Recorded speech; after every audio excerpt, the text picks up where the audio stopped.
The way that the media, by and large, has reported this story has been an absolute disgrace, and it puts our law enforcement officers at risk every single day. If the media wants to tell the truth, they ought to tell the truth that a group of left-wing radicals have been working tirelessly, sometimes using domestic terror techniques to try to make it impossible for the President of the United States to do what the American people elected him to do, which is enforce our immigration laws. You people in the media, not everybody in this room, but many people in this room have been lying about this attack. Everybody who's been repeating the lie that this is some innocent woman who was out for a drive in Minneapolis when a law enforcement officer shot at her, you should be ashamed of yourselves. Every single one of you. I'm sorry, guys. What's going on here? You guys are meant to report the truth. How have you let yourself become agents of propaganda of a radical fringe that's making it harder for us to enforce our laws? You just asked me a question that presumed that the reason why this woman died is because she was engaged in legitimate protest. She tried to run somebody over with her car, and the guy defended himself when that happened. Next question. The investigation is still ongoing. I said next question. If people want to say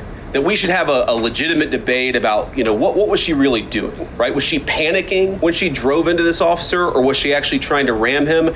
That's a reasonable conversation. What's not reasonable is for so many of you to plaster all over the media that this was an innocent woman and that the ICE agent committed murder, which is what many of you have said explicitly and some of you have said implicitly. That's what I have an objection to. The idea that this was not justified is absurd, and I think everybody knows it in their heart.